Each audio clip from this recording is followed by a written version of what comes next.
ভারত পাকিস্তানের রাজনৈতিক বৈরিতা এক যুগেরও বেশি সময় ধরে প্রভাব ফেলছে খেলার মাঠে। বিভিন্ন সময়েই এই দুই দলের রেষারেষিতে ক্রিকেটের বৈশ্বিক টুর্নামেন্টগুলো অনুষ্ঠিত হয়েছে নিরপেক্ষ ভেন্যুতে। আসন্ন 2025 চ্যাম্পিয়ন্স ট্রফিতেও আভাস পাওয়া যাচ্ছে তেমনই। 8 বছর পর হতে যাওয়া চ্যাম্পিয়ন্স ট্রফির আয়োজক দেশ পাকিস্তানে নিজেদের দল না পাঠানোর সিদ্ধান্ত নিয়েছে ভারত। ইমেইলের মাধ্যমে পাকিস্তান ক্রিকেট বোর্ডকে বিষয়টি জানিয়েও দিয়েছে আইসিসি। নিরাপত্তার সংখ্যা দেখিয়ে অতীতেও পাকিস্তান থেকে মুখ ফিরিয়ে নিয়েছে ভারত, অথচ টেস্ট খেলুড়ে প্রায় সব দেশই ইসলামাবাদে গিয়ে সিরিজ খেলে এসেছে। ভারতের এমন আচরণে এবার কঠোর হচ্ছে পাকিস্তানও। খেলাধুলাকে রাজনীতির সাথে না মেলানোর জন্য পাকিস্তান সরকার বারবার অনুরোধ করলেও সে আহ্বানে সাড়া দেয়নি ভারত। এবারের চ্যাম্পিয়ন্স ট্রফিতে দল না পাঠানোর সিদ্ধান্তে দেশটির বিপক্ষে খেলার ব্যাপারে বিধিনিষেধ জারি করার কথা ভাবছে পাকিস্তান।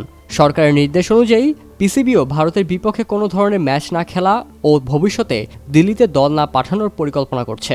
এক কথায় ভারত বর্জনের ডাক দিচ্ছে পাকিস্তান। দুই দেশের এমন রেষারেষি আর পাকিস্তান আসলেই যদি ভারত বর্জনের ডাক দেয় তাহলে বড় ক্ষতির মুখে পড়বে আইসিসি। আগামী 7 বছর অর্থাৎ 2025 থেকে 2031-এর মধ্যে ভারতে আইসিসির 4টি বড় ইভেন্ট অনুষ্ঠিত হওয়ার কথা। সূচিতে রয়েছে 2025 মেয়েদের ওয়ানডে বিশ্বকাপ, 2026 টি-20 বিশ্বকাপ, 2029 চ্যাম্পিয়ন্স ট্রফি ও 2031 ওয়ানডে বিশ্বকাপ।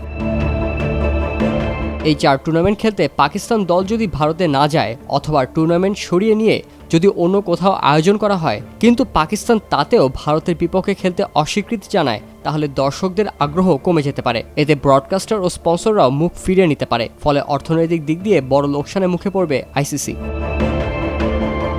ব্রডকাস্টিং ও স্পন্সর থেকে সবচেয়ে বেশি আয় করে থাকে আইসিসি। 2024 থেকে 2027 পর্যন্ত ব্রডকাস্টিং থেকে $320 কোটি আসার কথা আইসিসির। অন্যান্য খাত থেকে আরও পাওয়ার কথা $100 কোটি।